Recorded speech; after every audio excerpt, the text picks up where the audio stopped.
Nah, sekarang begini. Lalu bagaimana solusinya? Bagaimana caranya supaya kita ini tidak membanding-bandingkan orang lain? Nah, pertama begini. Kita harus memahami bahwa pada dasarnya setiap orang itu berbeda. Betul. Jadi tidak fair, tidak adil, dan tidak baik membandingkan pasangan kita kepada orang lain. Itu sama sekali tidak fair. Ada waktunya kita belajar, ada waktunya kita belajar ya. Tapi antara belajar dan membanding-bandingkan itu kan beda. Nuansanya beda, gaya bicaranya beda, auranya itu beda. Nah, kita memang bisa belajar kepada orang lain, tapi membanding-bandingkan itu artinya kan kita tidak puas. Kita tidak puas dengan apa yang kita miliki, dan kita berharap memiliki apa yang kita tidak dimiliki, yang dimiliki oleh orang lain.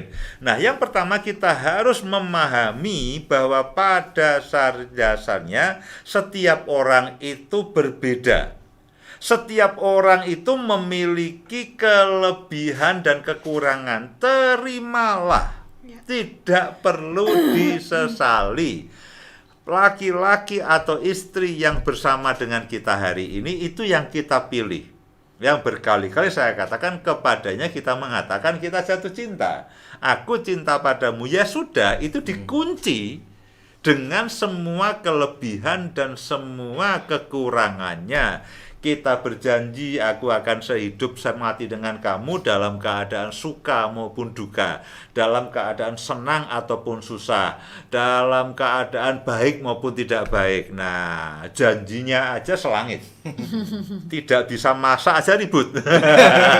Ya, atau gaji kurang aja ributnya nggak habis-habis. Nah, kita harus memahami dan menerima pasangan kita dengan tulus apa adanya, dengan segala kekurangan dan kelebihannya. Saya percaya ya, setiap insan di muka bumi ini selalu punya kelebihan dan punya kekurangan. Nah, perhatikan baik-baik. Perlakuan yang tepat kepada pasangan kita akan membuat kelebihannya itu menjadi terasah, menjadi menonjol, dan kekurangannya menjadi tidak terlihat. Tapi kalau kita lalu tekan terus kekurangannya, ya akan meledak. Makin lama yang terlihat adalah kekurangannya. Kita tidak akan bisa melihat kelebihan dari pasangan kita. Perlakuan yang tepat terhadap kelebihan maupun kekurangan dari pasangan kita akan menentukan istri kita, suami kita itu bertumbuh yang mana. Kalau kita terus cecer kekurangannya, kita terus cecer kekurangannya, kamu begini, nanti yang terlihat hanya kekurangannya. Tapi sebaliknya, kalau istriku ternyata ini oke, dia tidak bisa masak. Ternyata kalau dia nemani anak belajar telaten. Oh ya sudah. Ya, kita berikan apresiasi, kita berikan dorongan, kita mungkin berikan kalau dia pintar mengajari anak, mungkin kita belikan buku dan sebagainya. Ya sudah toh, dia tidak bisa masak tapi dia bisa ngajari anak belajar. Nah, itu sebuah kelebihan. Nah, jangan dilihat yang dilihat jangan kekurangannya saja, yang kelebihannya diabaikan. Ya, kita harus pandai-pandai melihat kelebihan dari pasangan kita, lalu bersikaplah yang baik. Berilah pujian, berilah apresiasi. Jangan yang dilihat hanya kekurangannya. Semua insan di muka bumi ini tidak ada satupun yang sempurna. Yang sempurna itu hanya Tuhan. Jadi kita harus memahami dan kita menerima pasangan kita apa adanya. Dan perhatikan baik-baik, perlakuan yang tepat. Ya, perlakuan yang tepat.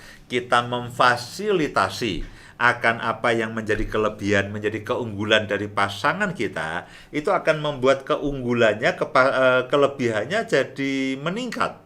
Ya, jadi meningkat. Mungkin kita tidak punya, katakanlah suami kita tidak terlalu berprestasi di dalam pekerjaan. Ya, tidak terlalu berprestasi di pekerjaan, tapi dia tipe setia ternyata. Tapi setia. Nah, ya sudah, kita syukuri. Ya, kadang-kadang ada yang lainnya punya kelebihan yang lainnya, tapi juga punya kekurangan yang sangat banyak. Nah, kita bisa melihat bahwa sebetulnya setiap pasangan masing-masing kita itu selalu punya kekurangan dan kelebihan. Jangan dibanding-bandingkan dengan yang lainnya. Berbahagialah, ya, nikmatilah pasanganmu, nikmatilah kelebihannya, jangan terus-menerus kekurangannya yang diungkit. Silakan Bu Ida.